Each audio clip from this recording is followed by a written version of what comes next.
Welcome back to the channel, everyone. And look, I finally done it. I finally invested in some new headphones. I've got no idea if they're any good or not, but they must be better than. I mean, have a look at the mess that I've been dealing with over the last few months. I mean, look at this. At one point, I had to like sellotape that in there just to keep it in place. So surely it'll be an upgrade on that. At one day, I will eventually get a proper microphone with a stand that'll connect up, and I'll look really professional, like a presenter, even though I just talk nonsense about football. But I'm kind of traveling the world, so it's a little bit difficult to carry that around at the moment. But that's enough of that nonsense. It's been an interesting 24 hours in the Real Madrid universe, in the Real Madrid world. I wanted to talk about a few rumours, a few updates on some players. So yeah, let's get into it. So something I like about these headphones is I can move the microphone close to my mouth, so I can talk really sexy and smooth into the. I can kind of lean back on the chair, maybe get a cigar and oh shit. No way! I've literally just broken the chair. What the fuck? Have a look at this. No way! I'm not joking when I just say this. Look! Have a look. This is the chair. Look, it's literally just come off the back there. Fuck! Jesus Christ! My headphones are falling apart. My chair's falling apart. What am I doing? Now, the first piece of news is to do with Liverpool, and I'm going to get into the video now before I break anything else. And it's, of course, to do with their centre-back, 26-year-old Konate, whose contract expires next summer. There's been a few rumourings of this transfer perhaps happening for a while now, but it's starting to pick up pace a little bit more now. Originally, it was from sources that would be very untrustworthy, like the Mirror and the Sun, but now Sky have got involved, so you're thinking, okay, maybe there's a bit more legs to it. But apparently, Dario AS have been quoted as saying that if he's going to leave Liverpool, it will be to Real Madrid. I don't know necessarily that I believe in that quotations, but this has certainly got some truth to it, I would say. Because if you have a look at what Real Madrid have done in the last 5 years, probably more than any club, we have mastered the free transfers. And, Mbappe, Trent, Rudiger, started with Alaba, of course. We didn't pay a single transfer fee for any of these players. So I certainly can believe this to be true. And we're going to be saying goodbye to Alaba next season.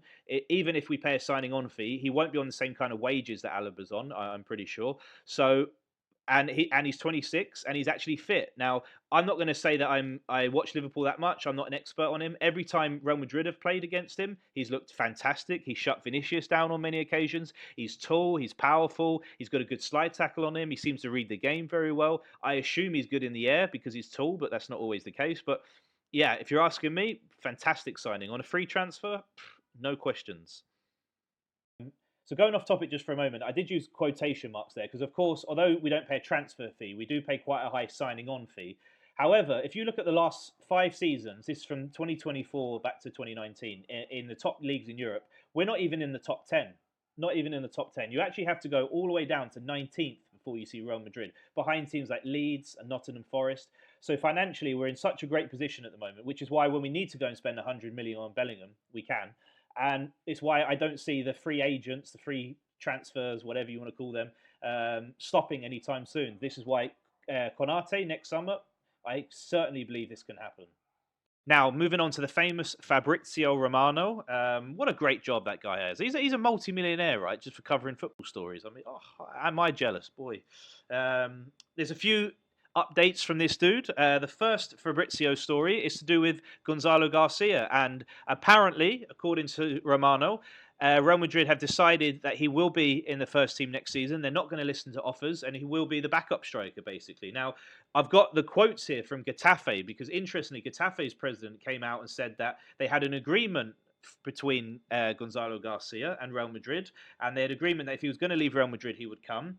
It was a deal from a few months ago with both the agent and the club. But apparently, the way the boy is right now, he's not sure it's going to happen anymore. However, he's hopeful that Gonzalito will come. But yeah, I think Real Madrid have now decided. And I was not a fan of this Club World Cup going into it, and I'm still not a fan of it. But this is the one great news to come out of this tournament, that Gonzalo Garcia got his opportunity, he's taken it, and now the club are going to trust him. And I'm buzzing with that news.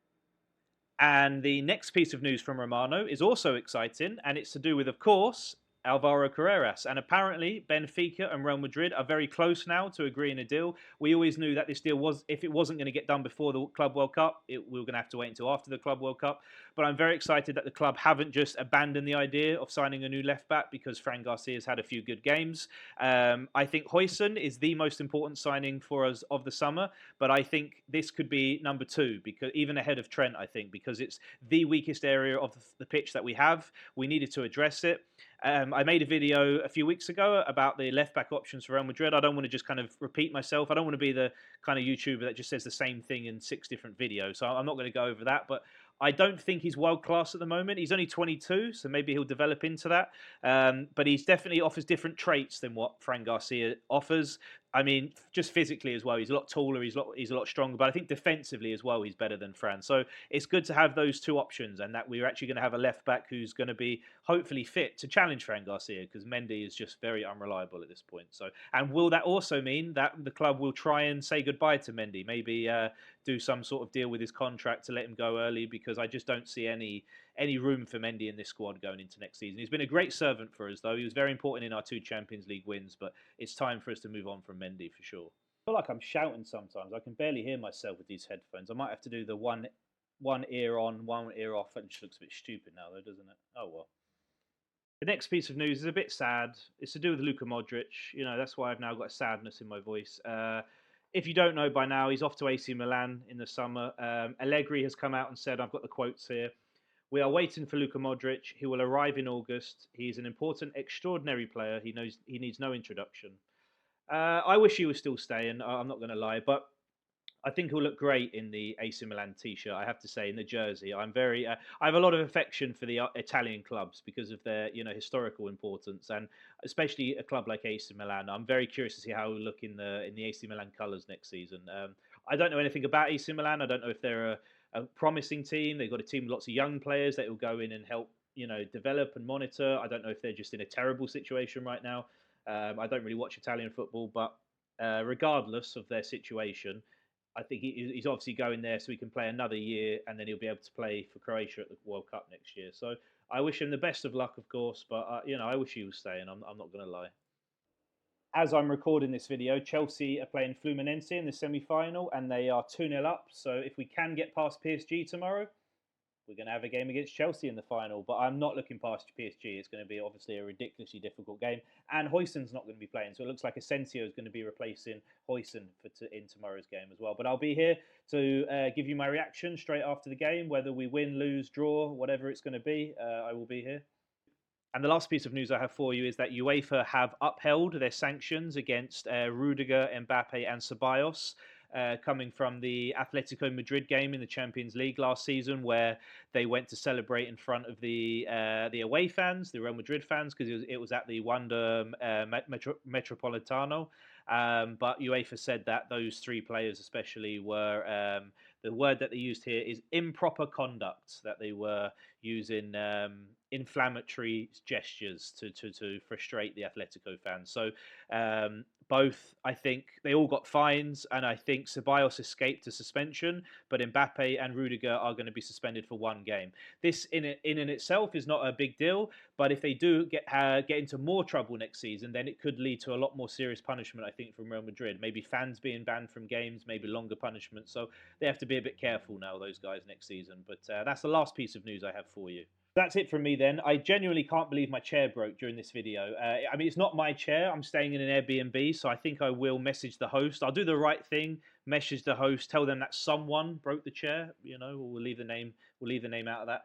But yeah, I'll be back tomorrow with my review of the PSG game. Fingers crossed. I mean, I really am not fussed about this tournament, but I do want to see how we can do against the team of PSG's quality, that's for sure, especially without Huijsen. So, yeah, I'm excited. Thanks for watching, everyone. I'll see you tomorrow. Nos vemos.